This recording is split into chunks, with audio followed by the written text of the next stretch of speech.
the end of Conor McGregor. Now I'm sure all of us love Conor McGregor because of his shit talking. But before we even talk about his ending, let's start about his beginning, his accomplishments.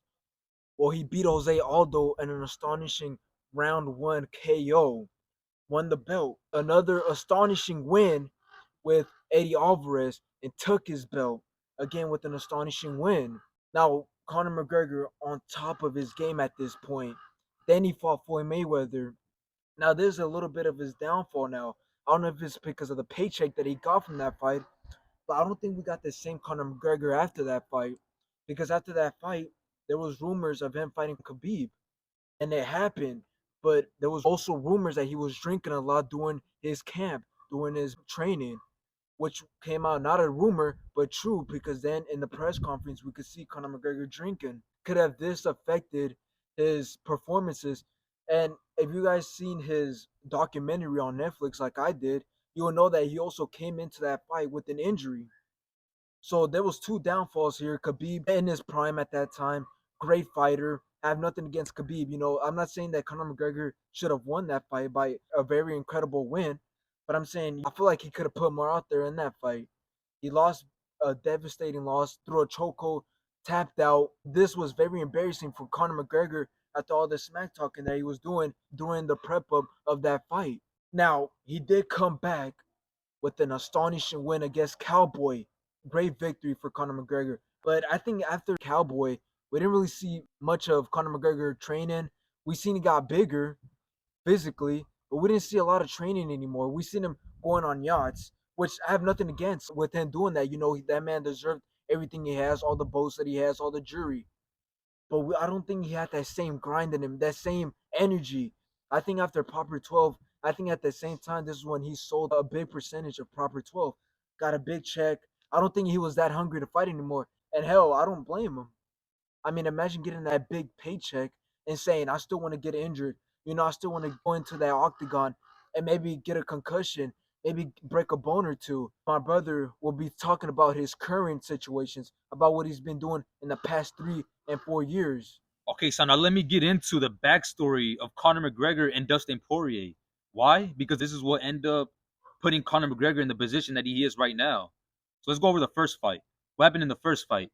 Conor McGregor was in his prime. He was in the fighting game. He was concentrated. He was hungry. He gets that win against Dustin Poirier. Time passes by. He fights him again. What happens? Dustin Poirier wins this time. All right, so now it's 1-on-1. Each one has a win over each other. They fight for the third time, and everybody knows where this is going. Everybody knows what happens next. They're in the octagon. Conor McGregor throws a kick. I don't know if what broke his leg was on the impact of the kick. We know that it was on the way where he stepped back. That's where it snapped. All we do know is that his leg broke. This is where everything started to change for Conor McGregor. This is the downfall of Conor McGregor. Now, what happened? He was months out. He was in the hospital. He was at his house. He was recovering. Now, this is the thing where it gets dark. This is the part where it's something to think about. There's speculations talking about was Conor McGregor on steroids. Why?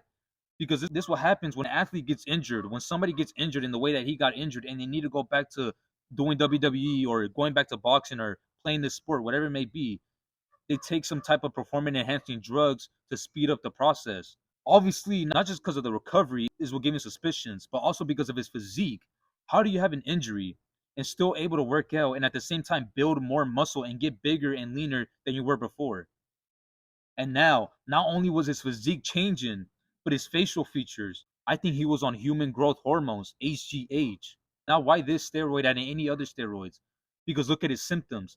His facial features were changing. His hand features were changing. His hands were getting puffy. His face, his jawline was just getting developed, and it was developing in a weird way. You don't just get that from an injury. You don't just get that from gaining muscle.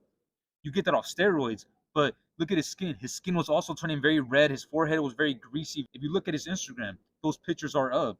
Now this perfectly builds it up to the Ultimate Fighter. We know that Michael Chandler and Conor McGregor are supposedly fighting this year, but the reason that's not happening is because in order to fight this year, Conor McGregor is not in the drug testing administration. He left that drug testing administration, and in order to fight, you must be in that drug testing administration for 6 months. You must be tested for 6 months. And in this year, we don't have 6 months anymore. And he's not in that drug testing administration. So it's very clear that he can't fight even if he wanted to fight. So it's most likely going to happen anytime next year. Now, why is this important? This is important because since he's on steroids, since he's on HGH, since he's going out on parties, since he's going out to clubs, on yachts, he's not focusing on the fight. He's with the Ultimate Fighter. There's times, if you watch the episodes, there's time where he doesn't show up to his fighters' fights. He's there in training. He's doing a bit of training, but he doesn't show up every single time to the fights. Michael Chandler brought this up. He's telling him, how do you have the patience? How do you have the respect to show up to your own fighters' fights? And they got into a brawl. Now, my prediction is if this fight does end up happening, I don't think Conor McGregor gets anywhere close to schooling Michael Chandler. I think Michael Chandler walks him out the park. Yeah, Michael Chandler's lost to Charles Oliveira. He's had a couple losses, but it doesn't matter because he's still in the fight game. He's still currently fighting and he's currently training. You look at videos, he's fighting, he's in the game, he's training. But if you look at Conor McGregor, what is he doing?